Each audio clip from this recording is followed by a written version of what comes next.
여러분 속으로 대답을 한번 해보시기 바라요. 어떻게 살아야 하나? 나는 어떻게 살아야 하나? 굉장히 진지한 질문이죠. 전인권이라는 가수가 있습니다. 근데 노래를 아마 잘하는 축에 드는데 어떤 사람이 그 전인권에게 노래를 어떻게 해야 하나요? 라고 물어봤대요. 그랬더니 대수롭지 않다는 듯이 눈을 지그시 감으면서 잘 그렇게 얘기를 하더래요. 맞아요. 잘해야 하죠. 인생 어떻게 살아요? 잘 살아야 되죠. 그럼 어떻게 하는 게 이제 잘 사는 거냐? 그거죠. 이 질문은 참 중요하지 않습니까? 우리 다 인생을 살고 있으니까. 그런데도 불구하고 이 성경과 복음이 분명히 거기에 대한 답을 주고 있지만은 정작 이 복음 안에 있는 우리들이 의외로 가장 근본적이고 기본적인 이 질문에 대해서 어떻게 사는 게 잘 사는 것인가, 그걸 잘 모르고 있다는 사실이에요. 고린도서를 다루면서 이 고린도 교회의 교인들을 향하여 바울의 질책과 권면의 내용도 중요한 메시지지만 정작 그 바울 자신이 자신의 믿음의 인생을 어떻게 살아가고 있는가, 이거를 배우는 것도 아주 중요한 그런 메시지로 다가오게 됩니다. 그래서 오늘 이 본문을 통해서 우리가 잘 살아야 되는데 잘 사는 게 과연 뭐냐, 어떻게 하는 게 잘 사는 건가, 그거 좀 살펴보는 시간이 됐으면 좋겠어요. 두 가지 보겠습니다. 첫째는 목표입니다. 목표가 변하는 것이 잘 사는 것이다. 이 바울은 복음을 전하면서 오늘 본문 19절에 보니까 내가 모든 사람에게서 자유로우나 스스로 모든 사람에게 종이 된 것은 더 많은 사람을 얻고자 함이라. 바울의 목표는 하나죠. 더 많은 사람을 얻고자 한다. 모든 것에 자유하는, 복음의 자유함도 누리지만 저번 시간에 그리고 계속 했다시피 사도 바울은 스스로를 절제하고 이 땅의 권리를 스스로 포기함으로써 더 많은 사람을 구원의 반열에 들게 한다고 그렇게 얘기를 합니다. 그래서 20절부터 22절까지의 내용이 뭐죠? 유대인들에겐 내가 유대인같이 대우해주고 율법 아래에 있는 사람은 율법 아래에 있는 사람처럼 그 편에 서주고 또 율법이 없는 자에게는 율법 없는 자처럼 그 편에 서주고, 그래서 이렇게도 서주고 저렇게도 서주고, 그 이유가 뭐냐라고 했을 때 자기는 자유로울 수 있지만 모든 권리를 내어놓고 그 사람들에 맞게끔 그들의 입장에 있어서 오로지 복음으로 인한 구원, 그게 유일한 목표고 그게 절대 가치이기 때문에 그 복음으로 인한 구원을 목표로 살아간다. 그리하여 22절 마지막에 아무쪼록 몇 사람이라도 구원하고자 함이니, 내가 왜 이렇게도 하고 저렇게도 하고 이 편도 되고 저 편도 되냐, 아무쪼록 몇 사람이라도 반드시 구원을 시키고야 말겠다라는 그 구원에 대한 열망과 목표, 이게 있기 때문에 그렇다라고 이야기를 합니다. 우리가 이 바울 서신에 곳곳에서 다루어 왔고 또 다루게 되겠지만 이 우상의 제물에 대해서도 그렇죠. 안 먹는 자에게는 그 안 먹는 자의 신앙을 위해서 자기는 먹을 수 있는 자유함이 있지만 절대로 안 먹겠다라고 얘기를 하고, 할례에 대해도 마찬가지입니다. 유대인에게는 할례를 중요시 여겨서 이 할례에 대한 신학적이고 신앙적인 의미를 강조하는 반면 이방인은 할례를 받지 않고 살아왔기 때문에 그들에게는 마음의 할례가 중요하다라고 그렇게 변론을 하는 거죠. 모든 비본질적인 현상, 그것을 가장 본질인 이 복음으로 통합해 나가는 그런 그 신학적인 변증의 뿌리에 이 사도 바울은 늘 복음, 이 복음이라는 절대 가치를 언제나 잊지 않았고 상실하지 않았다라는 것입니다. 그래서 그가 신임하는 제자 중에 우리가 잘 알고 있는 디모데는 헬라인이 아버지가 헬라인이고 어머니 유대인이었다고. 그 사이에 태어나서 아버지가 헬라인이라 할례를 받지 않아도 되는데 굳이 할례를 행할 필요도 없으며 마음의 할례를 주장하는 바울의 입장에 쓴다면 뭐 굳이 이렇게 몸의 할례를 행할 필요는 없었지만 이 바울이 디모데를 데리고 유대인 전도를 하기 위하여 디모데에게 할례를 받게 하는 사건을 우리는 성경에서 확인할 수가 있습니다. 이런 모든 행태들이 복음의 본질을 목표로 하는 이 바울의 깊은 뿌리의 심정, 이거를 이해하게 해준다는 것입니다. 다시 오늘 23절 보니까 내가 복음을 위하여 모든 것을 행함은, 내가 지금까지 했던 이 모든 것, 이 복음을 위하여 모든 것을 행함은 내가 복음에 참여하고자 함이라. 이것이 사도 바울의 목표죠. 우리가 바울의 인생을 대강 알고 있습니다만 이 바울의 인생을 한마디로 말하면 살아가는 목표가 변한 인생, 이렇게 정의를 내리면 정답입니다. 여러분 혹시 살아가면서 힘들게 된 때가 있겠죠. 지금 힘들어 하시는 분도 있을 것이고. 근데 힘들게 된 이유가 뭐라고 생각하십니까? 뭐 여러 가지가 있겠습니다. 물질이 없어져서, 뭐 물질 관계 때문에, 혹은 건강이 무너져서 건강, 혹은 인간관계, 가족관계, 이 사람 사이의 관계가 깨져서, 그래서 이제 힘든 이유들이 다 거의 그런 문제들인데, 그게 맞긴 맞습니다만 오늘 이 예배와 본문 가운데 좀 진지하게 생각해 볼 필요가 있습니다. 혹시 여러분의 그 인생의 목표가 내가 예수 안에 있겠다라고 결단을 하고 예수를 믿는 인생을 살면서도 여러분 인생의 목표가 아직도 예수 안에서 변하지 않는 것 때문에 힘들 수 있다라고 그렇게 생각하지 않습니까?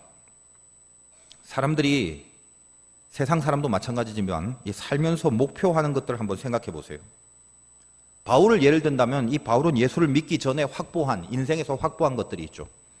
근데 그거는 실은 우리들이 예수 안에 있는 우리들마저도 살아가면서 그토록 인생에서 이루고자 하는 그런 목표들, 그 목표들을 이미 사도 바울은 예수를 믿기 전에 거의 다 확보해 놓은 상태입니다. 최고의 가문, 아주 집안의 배경이 좋았죠. 유대인 중에 유대인이고 최고의 학벌, 여러 번 들었다시피 당시 최고의 석학인 율법 학자인 가말리엘의 제자였고 산헤드린 공회의 회원, 당시 유대 사회에서의 최고의 권세, 최고의 종교기관. 그러면서도 무엇보다도 예수를 반대하고 기독교인을 잡아 넣으려는 목표의 일선에서 활약했던 바울이. 그런데 남들은 이 바울이 갖고 있는 그 스펙, 그 쌓아놓은 그 모든 그 이력들, 이것이 사실은 많은 사람들에게는 그것을 추구하고 그걸 목표로 하는 내용들이었건만 사도 바울은 예수를 믿고 나서 남들이 그렇게 이루고자 하는 그 목표를 전부 다 배설물로 여겨버렸다는 것입니다. 그의 인생의 목표 자체가 변해버렸기 때문이죠. 성경은 그것을 회심이라고 합니다. 회심. 바울이 예수를 믿고 배설물, 똥이죠, 똥으로 여긴 것들을 우리는 진작 예수를 믿고 있으면서도 바울이 똥으로 여긴 그것을 여전히 목표로 사는 인생이 되어서는 안 되는 거겠죠. 이 뻔한 얘기를 수없이 들었건만 아직도 여러분 가슴 속에 말씀을 통하여 내가 인생을 어떻게 살아갈 것인가에 대하여 내 밑에 있는 근본의 목표가 뭔지에 대한 변화가 일어나지 않는다면 그럼 그때부터는 참 안타까운 신앙의 모습이 될 수밖에 없다는 거죠. 저 말씀 전하면서 걱정이 되는 게 꼭 그거예요. 여러분이 당면한 고난들이 있는데 그 당면한 고난을 이겨낼 힘을 얻게 하는 것으로서 제가 전하는 이 설교의 목표가 오직 그걸로 끝나버릴까 봐 그게 제일 걱정입니다. 다시 말하여 인생의 가장 깊은 그 목표 자체는 변하지 않고 단지 내가 설정한 그 목표를 여전히 이루고자 하는 그 힘을 하나님으로만 삼아버리는 그 정도 차원에서 은혜를 그리고 말씀을 마감하는 그런 우를 범하지 않기를 바라고 혹시나 그렇게 될까 봐 굉장히 걱정입니다. 좋은 말씀을 듣고 좋은 은혜를 받았다면 그 핵심이 내가 추구하는 삶의 뿌리의 목표가 바뀌는 게 핵심인데 그 목표는 절대 안 바꾸고 그 목표를 이루고자 하는 힘만 은혜를 통해서 설교를 통해서 말씀을 통해서 하나님의 임재를 통해서 그것만 얻어가려고만 한다면 우리는 이 회심의 가장 근본적인 취지를 그리고 그 역사를 체험하지 못한 거라 봐도 틀림이 없습니다. 제가 신앙생활 해보니까 깨달음이 있더라고요.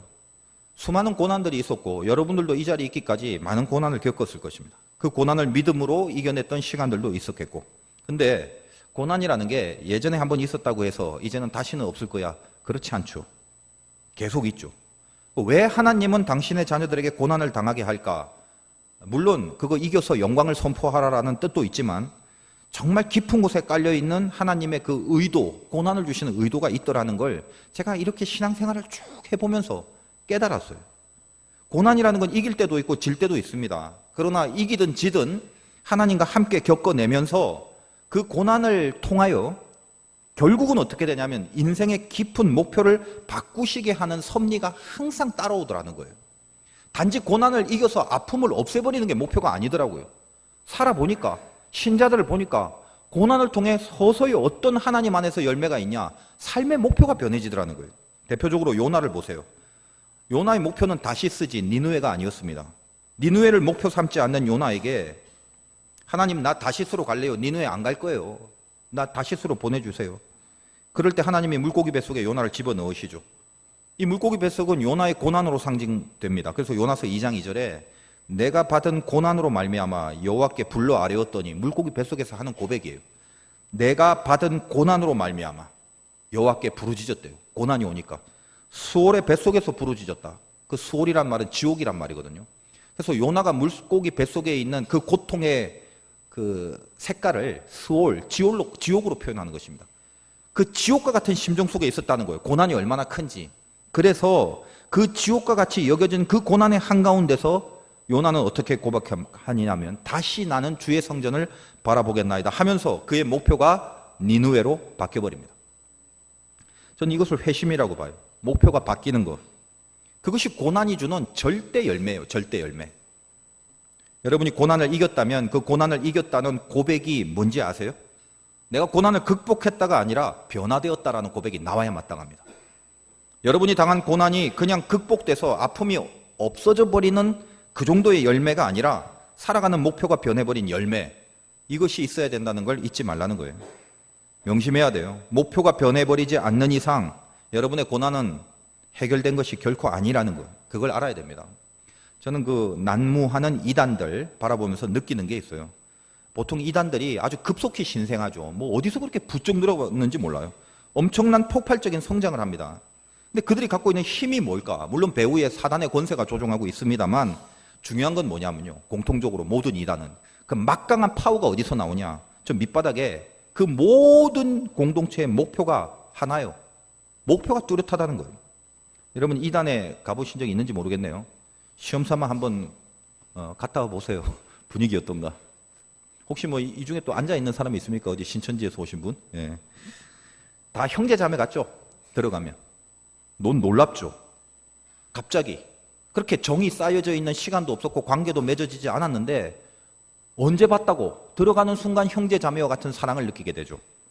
아, 여기가 진짜 같고 우리 교회는 다녔던 교회는 가짜 같고 그런단 말이에요. 왜? 거기는 공통의 목표가 있어요. 구원의 공동체, 그들이 갖고 있는 그 잘못된 진리가 그들에게는 오직 유일한 구원의 진리라는 신념, 우리가 믿고 있는 그 교주가 메시아다라는 신념, 그 신념이 밑바닥에 있어서 그 메시아를 선포해야 된다라는 목표, 이게 가장 큰 힘입니다. 여러분 그 정통교회에서는 좀 대형 교회일수록 그리고 더 좀 오래된 교회일수록 뭐가 있어요? 좋은 점, 은혜도 있지만 반대급부적인 측면에서는 다툼도 있고 갈등도 있고 싸움이 있죠. 그 왜 그래요? 잘 아니까 오히려 더 갈등이 있는 거예요. 그런데 이단들 한번 보세요. 그 안에 싸움이 별로 없습니다. 있다 하더라도 그들이 목표 삼는 그 목표가 너무나 강력하다 보니까 그 목표 안에서 그 갈등들이 다 녹아 없어져 버립니다. 잘 보세요. 포교에 목숨을 걸잖아요. 뭔가 하나라도 더 끌어들이려고, 하나라도 더 포섭하려고 아주 인생 걸고 뛰거든요. 그건 참 배울만해요. 그거 부러워요, 그거는. 우리는 왜 진리와 생명을 알면서도 그거에 10분의 1, 100분의 1도 못 미치는가? 그 이단들은요, 모임은 뭐 예배 드리고 뭐 그들 나름대로의 공동체 속에 그들 기도하고 뭐 다 목표가 같아요. 선교, 그들의 선교. 빨리 교주를 메시아로 전하는 그거. 빨리 14만 4천 안에 한 명이라도 집어넣어야 된다는 그 일념. 그게 저 밑바닥에서 누구나 다 동일한 공동 목표로 되어 있다는 거예요. 싸움과 갈등을 할 여력이 없어요. 참 이런 부분은 굉장히 본받고 싶더라고요. 우리는 복음이 있고 진리가 있는데 왜 그 복음과 진리에 대한 목표에 사무쳐 살아가는 인생이 이렇게 안 될까? 제가 7월 이제 말에 우리 젊은이 매년 보내는 그 단기 선교를 이번에 일본에 갑니다. 기도 후원해 주시고 또 응원해 주시길 바라고, 매년 선교를 하는 가장 중요한 이유가 저는 그거예요. 신앙 공동체 목표. 그게 뭐다? 복음이다. 이걸 선명하게 훈련하는 의도가 있어요. 공동체는 사람이 모인 곳입니다. 사람이 모이면 교제가 있고 관계가 있습니다.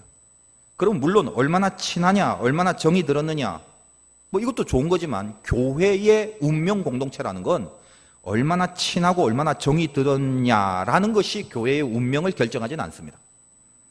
무엇을 위해서 함께 하느냐, 무엇을 목표로 같이 뛰는 공동체인가, 목표가 선명하고 그 목표 때문에 교제와 관계를 맺게 하는 거, 이게 교회의 힘이에요. 교회의 힘. 그래서 이단들은 보면 안지 얼마 안 돼도요, 모든 걸 다 위에 막 서로를 위해 주고, 그 힘이 어디에서 오냐면 바로 이 목표의식이라고 그랬죠. 그래서 저는 이 선교도 우리가 어디 가서 일주일 동안 전도해주고 그거 섬겨준다고 해서 그 교회에 큰 부흥이 일어나지는 않습니다. 물론 하나님의 역사를 통해서 어떤 열매도 분명히 있겠지만, 근데 이 열매보다 더 중요한 게 뭐냐면 우리가 같이 끈끈이 기도해야 되고 같이 교제해야 되고 서로를 알아야 될 궁극의 목표가 뭐냐면 우리는 선교하는 사람입니다. 복음을 위하여 세상을 살아가는 사람이라는 것을 암암리에 알게 모르게 그렇게 준비하면서 속에서 만들어가는 연습과 훈련을 하는 거예요. 이게 강력하다라는 거예요. 그래서 저는 항상 그 팀 꾸릴 때 오래 믿었던 친구, 얼마 안 믿었던 친구, 신앙 깊은 친구, 옅은 친구 이렇게 조금씩 이렇게 버무려 섞어요. 이것도 일종의 전략이죠. 서로가 서로에게 강한 센터의 영향을 받기 위해서. 22절 봅시다. 약한 자들에게 내가 약한 자와 같이 된 것은 약한 자들을 얻고자 함이고 내가 여러 사람에게 여러 모습이 된 것은 아무쪼록 몇 사람이라도 구원하고자 함이니. 아무쪼록 몇 사람이라도, 아무쪼록 몇 사람이라도. 사도 바울이 큰 스케일로 기도하거나 큰 스케일을 노리지 않았습니다. 무슨 어디 대형 무슨 뭐 운동장 같은 데 막 뭐 수없이 많이 모아놓고 아니면 무슨 정치적 힘이나 사회적 힘을 빌려갖고 어떤 운동을 하고 선동을 하고 이러지 않았어요. 그 사도 바울의 간절한 속에 있는 마음이 뭐냐 하면 단지 몇 사람이라도 구원을 시키고자 하는 열망과 소망이 이 가슴속에 불이 돼 있다라는 거죠. 얼마나 간절한지.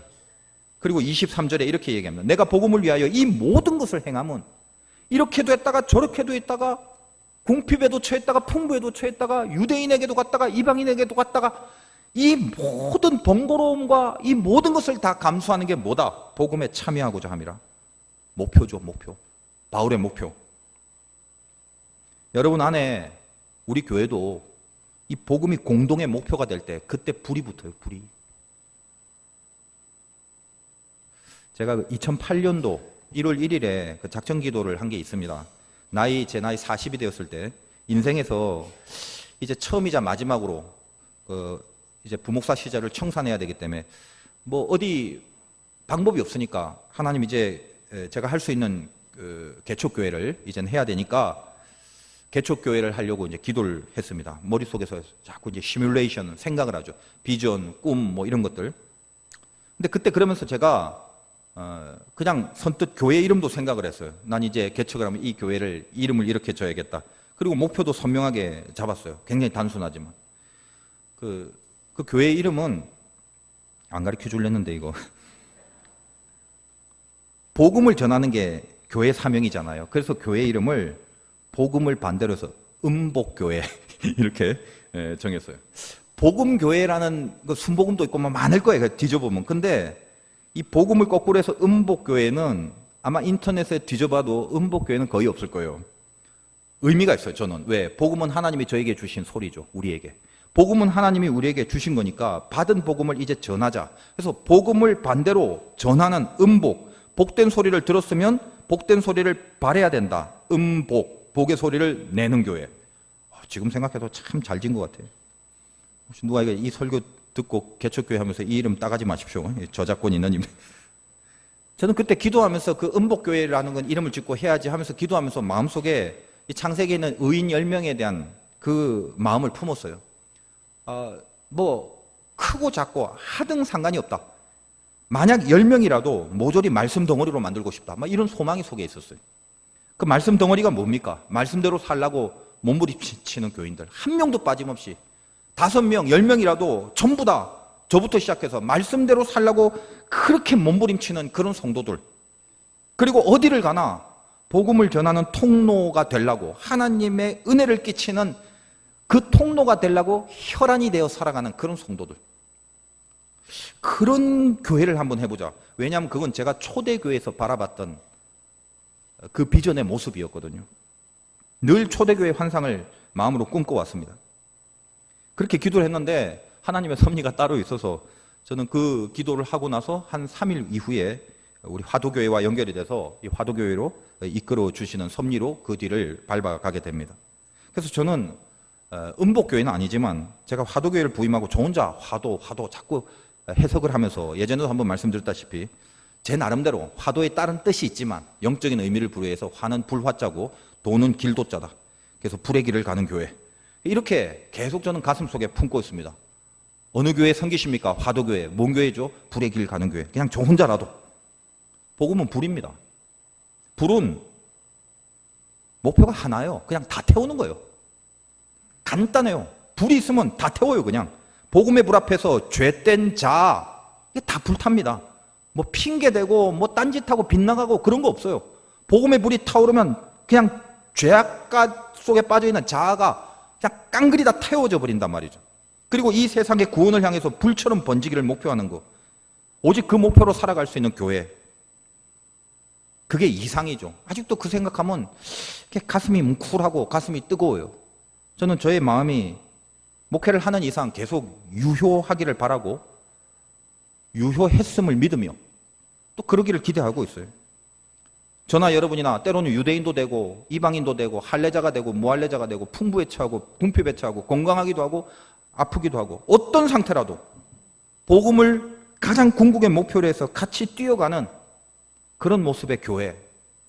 우리 이거 한번 같이 바라보자라는 거죠.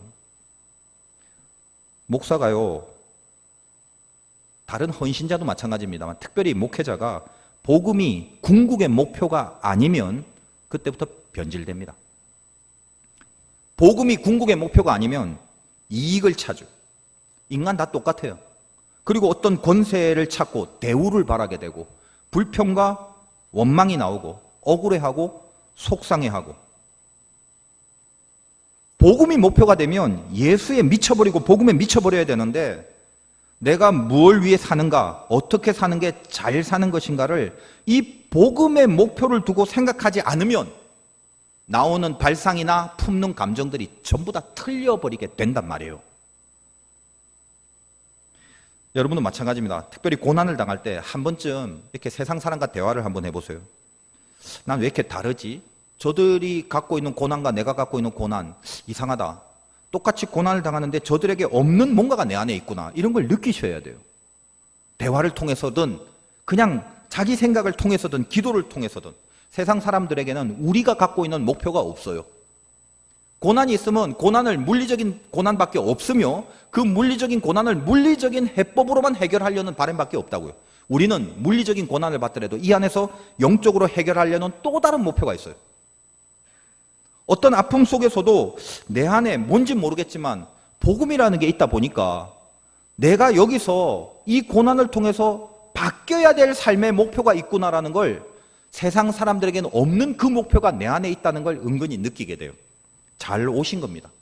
그거 참 신기하고 신묘한 거예요. 도대체 뭐지? 그게 뭐냐면 하나님 자녀에게 함께 하시는 은혜 때문에 생긴 목표란 말이죠. 여러분 안에 그게 조금이라도 있다면 잘 오신 거예요. 근데 그게 없다. 저 세상 사람과 대화를 해봤더니 저 인간이 목표하는 것과 내가 목표하는 게 똑같더라. 그리고 전혀 다른 게 하나도 없더라. 잘못 살아오신 거예요, 그러면. 예수 믿는 인생 못 사신 거예요, 그거는. 여러분은 어려움이 있을 때 그 어려움을 이기고 일이 잘 풀리는 게 목표가 아니라 삶의 목표가 변하는 게 목표라는 걸 그걸 잊지 마셔야 돼요. 오늘 예배 가운데 저와 여러분의 기도가 이랬으면 좋겠어요. 주님, 제가 살아가는 목표가 주님이 바라시는 목표가 되게 하옵소서. 그 기도가 좀 있었으면 좋겠어요. 하나님이 나에게 고난을 주시는 거는 이겨서 통증 없애고 아픔 없애서 그냥 할렐루야 감사하는 걸로 끝나라는 것이 아니라 이 고난을 당하고 겪고 견디어 나가면서 이상하게 내 안에서 하나님이 요구하시는 삶의 목표 자체가 바뀌어버리고 바뀌어버린 목표에 항복하고 동의하게 되는 은혜가 생겨나더라는 거예요. 이걸 확인할 수 있어야 됩니다. 신자가 잘 사는 것은 세상이 잘 사는 것과 다릅니다. 세상 사람들이 잘 사는 것은 몇 가지 원칙 속에 들어가면 돼요. 신자가 잘 사는 것은 무엇입니까? 삶의 궁극의 목표부터 변화되는 거예요. 내 목표가 변화되고 있는지 계속적으로 점검하시고 어려움과 고난이 있을 때는 그걸 어떻게 해결할까 이전에 나는 지금 어떤 복음의 목표를 갖고 있는 진심이 있는가부터 확인하세요. 그걸 점검하면 틀리지 않은 길로 잘 살게 될 것을 오늘 주님이 이 말씀 속에 우리들에게 약속하십니다. 두 번째로 어떻게 또 잘 사는 것인가? 내 몸을 쳐서 복종케 하는 것. 이게 잘 사는 것입니다. 당시 그리스에는 운동 경기가 유행했는데 네 가지가 있었어요. 여러분 잘 아는 올림픽, 그리고 파티안, 네미안, 그리고 고린도에는 2년에 한 번씩 열리는 이스미안이라는 경기가 있었다고 그래요. 이 이스미안이라는 경기는 주로 격투기, 싸우는 거나 경마, 뛰는 거 이런 건데 오늘날하고 달라요. 오로지 승자는 딱 한 명입니다. 그 한 명에게 감나무 잎으로 엮은 화환을 머리에 이렇게 딱 씌워줍니다. 본문 24절이 운동장에서 다름질하는 자들이 다 달릴지라도 오직 상을 받는 사람은 한 사람인 줄을 너희가 알지 못하느냐. 너희도 상을 받도록 이와 같이 다름질하라. 이기기를 다투는 자마다 모든 일에 절제하나니 그들은 썩을 승리자의 관을 얻고자 하되 우리는 썩지 아니할 것을 얻고자 하노라. 썩을 승리자의 관이라는 말 아시겠죠? 감나무 잎으로 만들었으니까 그게 뭐 며칠 가겠어요? 그 잎사귀가 나중에 시들시들해지겠죠. 이 운동 경기에 빗대어 복음의 귀한 길을 가는 자를 비유하면서 바울이 우리에게 메시지를 전합니다. 예를 들면 그런 썩어질 것들로 관을 얻는 그런 경기도 죽자 살자 뛰고 있는데 한갓 그 썩어질 관을 얻을 거라고도 그렇게 다름질하는데 우리에게 여기 있는 바대로 썩지 아니할 것을 얻을 목표가 있는 사람이 어떻게 인생을 힘 안 들이고 그렇게 편안하게만 살려고 하느냐 이거예요. 편안한 거 다 좋죠. 일 없었으면 좋겠고 아늑했으면 좋겠죠. 이 시점에서 광고 하나 합시다. 우리 집사람이 얼마 전에 자기가 좀 미국을 좀 가야겠다고, 미국에 이제 시카고에 언니가 있잖아요. 언니한테 좀 다녀온다고 해서 며칠 갔다 오는데 그랬더니 몇 달을 다녀온대요. 몇 달을. 아니 그래서 아니 도대체 몇 달 동안 미국을 왜 가냐고 가정주부가 뭐 이랬더니 자체 안식년을 좀 가져야 된다고. 그래서 아니 안식년은 내가 가져야 돼. 내가 가져야 될 판에 뭐 했다고 안식년을 갔냐. 그랬더니 아들한테 물어봤는데 아들이 다녀오라고 했대요. 아들은 군대에 있는데 지가 엄마가 뭐가 필요해. 그러니까 속으로 생각해서 참 남편 잘 만난 덕에 인생 편하구나. 그래서 어쨌든 그렇게 되는데 뭐 우리 성도님 여러분 너무 걱정하지 마십시오. 저 혼자 있는 게 아니라 장모님이 같이 계셔갖고 뭐 밥하고 빨래하고 청소 다 해주시니까 반찬은 아마 훨씬 더 맛은 있을 것입니다. 저도 가끔 쉬고 싶을 때 많아요. 쭉 돌이켜보면 쉼이라는 건 제가 쭉 보니까요. 쉰다 해도 편안한 걸 추구한 적이 한 번도 없었던 것 같아요. 근데 이게 왜 그럴까? 그러니까 하나님이 주시는 건데 늘 내 안에는 충전이 갈급했어요. 그러니까 쉼은 뭐 때문에 있냐면 풀어 제끼려고 필요한 쉼이 아니라 수급받으려는 충전에 대한 열망이 늘 쉼 속에 있더라는 걸 알게 됐어요.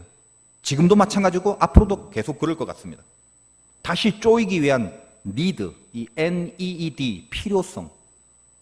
여러분이 영적인 니드가 있어야 돼요. 충전에 대한 니드. 근데 그 필요성이 한 번도 떠난 적이 없는 것 같아요. 쉼이라는 건 에너지 방출이 아니에요. 에너지 수급입니다. 그래서 이제 휴가철인데 여러분들 사실 여름 되면 다 휴가철 떠나니까 저는 그 참 피곤해요. 그죠? 그 더운 날 그냥 푹죽푹죽 하면서. 근데 여러분 너무 피곤하게 방전만 하고 오면은 오히려 손해죠. 생각하고 묵상하는 휴가가 되길 바라요. 그러려면 어떻게 해야 됩니까? 기대를 해야 되죠. 주님께로부터 오는 충전을 그걸 마음에 품고 시작해야지 자꾸 복잡한 데 섞여서 대강 때우고 오려고 하면 그 괜히 방정만 된다고. 그러니까 어딜 가나 기도하고 출발하고 가급적 뭐 주일에 혹시 빠지게 되더라도 그곳에서 교회에 예배 드리고 예배처가 없으면 그 가족끼리라도 간단히 꼭 예배를 드리는 그런 마음으로 하나님께로 특별한 공간에서 특별한 공급을 받을 수 있는 그 마음 품는 게 필요하다는 거예요. 그러다 갑작스럽게 하나님이 주시는 또 색다른 곳에서의 은혜와 에너지가 분명히 있습니다. 그런 마음을 노리고 가면은 우리는 뭐예요? 방전이 아니라 충전이에요. 그 필요성, 그 니드에 대한 갈급함이 있기 때문에 채워짐이라는 열매가 있거든요. 본문에 지금 달리기 이야기 나오잖아요. 달리기인데 꼴대라고 그러나? 그 마지막 그 골인 지점, 목표가 없는 달리기가 어디 있어요? 근데 26절에 이렇게 이야기합니다. 그러므로 나는 다름질하기를 향방 없는 것 같이 아니하고 방향이 없는 달리기래요. 그리고 싸우기를 허공을 치는 것 같이 아니하며 그때 이제 격투기 얘기하는 거죠. 격투기인데 대상이 없어요. 허공을 막 때린대요. 그것처럼 허망한 경기가 어디 있어요? 딥다 달리고 수없이 때리는데 목표도 없고 허공을 치는 그런 허망한 경기가 어디 있습니까? 여러분의 다름질과 여러분의 격투기가 이렇게 허망하지 않길 바란단 말이에요. 제가 이 목회를 하면서 아주 불쾌한 순간들이 있습니다. 어떤 게 불쾌하냐면요. 사역의 현장에 가서 막 폭포수 같은 은혜가 전해지고 사람들이 다 은혜를 받아 누리는 막 그러는데 정작 내 자신이 신통치 않은 거예요. 그걸 스스로 알아요. 신통치 않은 채로 갔는데 내가 엉망인데 사람들이 은혜 받고 변화되고 내가 엉망인데 사람들은 충만하고 내가 상태가 안 좋은데 막 부흥이 오고 이러는 거예요. 그러니까 정작 사역과 나 자신이 멀어지는 괴리감 이걸 느낄 때 이 불쾌함은요. 여기 다름질하기를 향방 없이 하고 싸우기를 허공을 치는 것 같은 거예요. 근데 정말 조심해야 될 게 있어요. 이 괴리감이 자꾸만 쌓여지면 안 됩니다. 저뿐만 아니라 여러분, 신앙생활하는 여러분도 마찬가지예요. 27절 보세요. 내가 내 몸을 쳐 복종하게 하면 가만히 안 있겠다는 거예요. 내가 스스로 내 몸을 쳐서 복종하게 하면 내가 남에게 전파한 후에 자신이 도리어 버림을 당할까 두려워함이로다. 저는 이게 너무 중요한 말씀 같아요.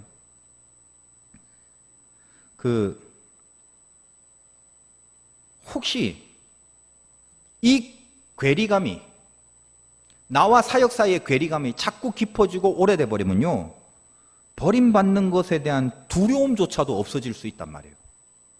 버림받는 게 두려워지지 않은 정도까지 됐다면 끝입니다. 그때는 아주 힘들어요. 특별히 저같이 교육자나 또 교회 안에서 헌신하는 직분이 있는 사람들은 두고두고 명심하고 새겨야 될 최고의 말씀이에요.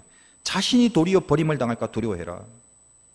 지금까지 저만 얘기를 들었는데 여러분 중에도 헌신자, 우리 성가대도 굉장히 헌신하는 귀한 자리죠. 성가대를 한번 보세요. 성가도를 한번 예를 든다면 귀한 자리니까 예배 돕죠. 예배를 돕는 얼마나 귀한 자리예요. 그 참 은혜로운 찬양이 듣는 저도 은혜가 되면 말씀을 전할 때 훨씬 힘도 되고, 말씀 듣기 전에 여러분 마음속에 가슴이 열리는 은혜를 받잖아요. 천사급으로 치면 완전 가브리엘 그룹 천사급이에요. 하나님의 성호를 찬양하는 그 정도. 얼마나 귀해요. 남들보다 더 일찍 하고 연습해야 되지, 기도해야 되지.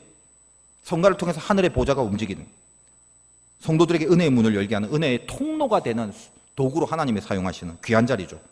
그래서 기도하고 뜨거운 마음으로 찬양을 부를 때 말입니다, 혹시 그 찬양 한 소절에 에라이 모르겠다고 자살을 결단하고 마지막 예배 드리고자 했던 사람이 찬양 듣고 다시 살 결단을 할 수 있단 말이에요. 성령이 움직이게 해주시면. 얼마나 귀한 자리예요. 근데 다시 살아야겠다라는 결단까지 심어준 귀한 능력의 찬양을 했는데도 불구하고 실상 자기의 모습이 남들은 모르는, 한 주 동안 하나님 생각도 안 하고 지 맘대로 살고 지 맘대로 죄 짓다가 주일날 와서 목사 임내하고 가운 입고 성가대 임내하고 가운 입고 그렇게 열심히 노래를 해서 은혜를 끼쳤다 하자. 그러나 정작 자기 자신은 버림받은 인생처럼 살아왔는데 무슨 의미가 있겠어요? 향방 없는 다름질이며 허공을 치는 격투밖에 안 되는 거겠죠. 그러므로 헌신자에게나 직분자에게나 가장 귀한 교훈이 이거예요. 여러분이 직분을 맡고 어떤 위치에 있다면요, 듣는 경우보다는 말하고 주장해야 될 때가 많다고요. 그러면 어떻습니까? 남에게 전파한 후에, 이 말이에요. 남에게 전파한 후에, 남에게 말한 후에 도리어 자신은 버림받을 그걸 두려워해라. 여러분이 이 두려운 마음마저 없어진다면 심각해집니다. 인간이 연약하니까 그럴 수는 있어요, 가끔. 그러나 오래 가면 안 돼요. 가끔 상태가 안 좋을 수 있잖아요, 부족하니까. 방치하면 안 된단 말이에요. 유대인이 가장 큰 죄가 무엇이었습니까? 예수님께로부터 독사의 자식이라는 말을 들을 정도로 이 혹독한 죄, 도대체 유대인의 죄성이 뭘까? 제사 잘 드립니다, 절기 꼬박꼬박 지켜요, 헌금 잘 내요, 금식기도 잘해요, 율법 다 지켜요. 뭐가 죄예요? 하나님 없이도 자족하면서 잘 사는 거예요. 그것만큼 끔찍한 게 없다라는 거예요. 여러분 삶 속에 하나님이 없는데 그냥 잘 살아가는 거? 이거 두려워하셔야 돼요. 예수님이 지적한 죄예요, 그게. 너희들에게 하나님은 없고 회칠한 무덤 같은데 속은 썩은 시체가 있지 하나님이 없는데도 잘 사는구나. 아무 일 없이 사는구나. 왜 우리가 우리 스스로를 쳐서 복종시키는 그 일을 해나가야 됩니까? 왜 우리 스스로 아프게 해서까지 스스로를 쳐야 됩니까? 여러분 스스로 친다는 게 얼마나 아픈 줄 아세요? 예전에 제가 학교 다닐 때 우리 담임선생님 한 분이 머리 빗는 큰 브러쉬 뒷면으로 이렇게 손바닥을 때렸는데 그 너무 신기했어요. 매 갖고 그런 걸 들고 집에 똑같은 빗이 있더라고요. 그래서 내가 손바닥을 내고 한번 쳐봤어요. 무지하게 아프더라고요. 그 찰싹거리는 그게 볼 때는 안 아플 것 같은데 이게 뭐가 아플까 했는데 진짜 이게 아프더라고요. 자기를 친다는 건 통증을 동반하지 않고 칠 수 없습니다. 왜 쳐요? 왜 아픔을 동반해요? 왜 잘라내고 끊어지는 복종을 그걸 뭐 때문에 하려고 하는 거죠? 간절함. 하나님이 필요하다는 간절함, 그거 지켜내려고. 목표를 두고 달려서 하나님이 주시는 그 관을 내가 얻으려는 니드, 필요성. 주인의 밥상에서 흘려 떨어지는 부스러기라고도 먹으려는 수로보니게 여인은 늘 신금을 울립니다. 주님, 그 부스러기라도 좋으니까 내가 이 부스러기라도 밥상에 차려진 그 정식 그거 안 줘도 괜찮습니다. 그러나 이 떨어지는 부스러기라고도 안 먹으면 제가 살 수가 없습니다라는 간절한 니드요. 여러분, 그런 니드가 있는 사람들의 기도를 보면요, 그냥 도와주세요 정도가 아니에요.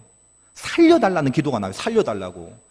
하나님 은혜 없이는 살 수 없습니다. 나를 좀 살려주세요라는 기도가 속에서 막 터져 나온단 말이에요. 왜? 간절함 때문에. 여러분을 승리케 하는 거는요, 실력이나 능력이나 힘이 아니란 말이에요. 간절함이에요. 간절함. 그것이 여러분을 이기게 해요. 자, 중학교 때 그 시험 치기 전날 갑자기 너무 귀찮아서 공부가 아예 하기가 싫은 거예요. 그땐 제가 그래서 공부 열심히 한 편이었는데 밤에 근데 문득 두려움이 임했어요.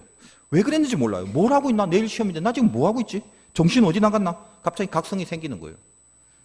그때 낮에부터 공부를 해야 되는데 낮에 그 당시 그 성룡이 나오는 영화 그 제가 너무 좋아해갖고 그 성룡 나오는 영화를 보러 갔다가 내일 시험인데 그 당시에는 영화를 2번, 3번을 볼 수가 있었어요. 꼭 저는 2번 봤습니다. 왜 그런지 아무튼 될 대로 되라 하고 한참 낮에 영화 보고 밤에 들어오니 뭐 책 한 장 안 보다가 갑자기 뭐 공부를 하고 싶습니까? 근데 밤에 에라이 모르겠다 하는데 갑자기 각성이 생기는 거예요. 내가 지금 미쳤나? 내일 시험인데 뭐 하고 있나 이거예요. 그래서 책을 딱 피는데 졸음이 쏟아져. 세수하고 막 커피 막 한 사발 타먹고 이래도 막 잠을 이길 수가 없어요. 그래서 잠 안 오는 약이 있는데 처음으로 제가 그걸 먹었어요. 타이밍이라고. 조그만 알약이. 그런 거 먹어가면서 공부 한번 해보셨어요?